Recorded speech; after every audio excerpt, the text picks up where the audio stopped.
murder, rape, torture, acts of terror. These are some of the worst offenses a person can commit. For those who are sentenced, some will receive the death penalty. However, there are those who say the death penalty is too harsh, or that the punishment doesn't fit the crime. In many cases, the punishment does fit the crime. Yet many violent criminals will live out their lives in prison with no other consequences from their heinous acts. For these criminals, the death penalty is the only option. It's the best form of restitution for their victims. It prevents dangerous offenders from getting free, and it will create less of a burden to the justice system.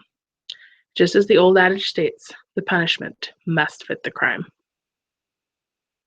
Dawn Garvin was a young wife of a lawyer who lived only 4 miles from her parents. When her husband had to travel for work, he would call her to let Dawn know that he had arrived safely. One night, he called multiple times, and upon receiving no answer, he called her father and asked him to go over and check on her. What her father found there will haunt him for the rest of his life. He discovered his daughter's lifeless body. When police investigated, they discovered not only had she been brutally murdered, but she had also been raped and tortured for nearly 6 hours. For Dawn Garvin's husband, parents, and brother, her loss left a hole that will never heal. She is dead, and she will never come back. No one will ever truly heal from the loss of a loved one. They will always have a gaping void in their souls where that person was meant to be. Healing can be possible, though. For the families who have had their loved ones taken from them, they can find healing through justice. Dawn's family can find peace knowing that her rapist, torturer, and murderer have been sentenced to death. It's not about the closure, Dawn's mother stated. His death won't bring closure, but it will bring justice for Dawn. In the United States, it is known that every person who commits a crime will be punished to the fullest extent of the law. In 18 states, the fullest extent includes the death penalty. Laws are created for a reason, and to ignore them is to waste them. People who have worked their entire lives to make these institutions common practice in these 18 states will have been wasted by not acknowledging these laws and punishing these criminals the way they deserve. Families like Dawn's can get the restitution that they need. People would like to believe that everyone has the potential to change. Surely those who've gone to prison have learned their lesson, right? Haven't they paid for their crimes? Most would say yes, but statistics say no.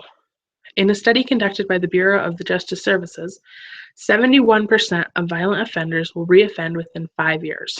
Of the 71%, 24% will commit a crime of equal or lesser violence, and the other 47% will escalate in violence.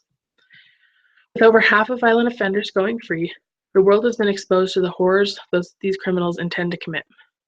Sean Corwley was a convicted rapist who managed to get out of prison in 11 years, despite being given a 40-year sentence for kidnapping and rape. He was released in February, and by May had already attacked 2 different women. When asked if he felt remorse for his actions, he replied the whole time he was in prison, all he could think about were those who he would hurt next. Other criminals have severe issues that make them unable to integrate into normal society without taking lives or harming themselves. These issues include things like psychopaths, sociopaths, or even people with serious mental disorders that are unable to get the treatment that they so desperately need. While they were free, they committed terrible acts of violence and destroyed people's lives. If they were set free, they would only strike again. These violent criminals cannot be trusted to go free. Money makes the world go round, and saving money is something that everyone is interested in. The financial strain of keeping violent criminals alive has been around for years, but it has only recently made a real impact due to the fact that nearly 12% of violent criminals are above 50 years of age. NBC News has reported that by the year 2030, there will be upward of 400,000 elderly prisoners, which will make up nearly a third of the penal population. Keeping prisoners alive is costly, and as they continue to grow older, their care costs only continue to increase. Nearly 16 billion taxpayer dollars are used to keep elderly patients alive in the span of a single year. This financial strain is only going to increase as more people get lifelong sentences or continue to repeat their offenses so that they end up dying in prison. If these violent criminals were sentenced to death instead of lifelong sentences, less money would need to be spent keeping them alive. Another source of this strain on the justice system is the time and effort that has been devoted to those who work in the prison systems around the country.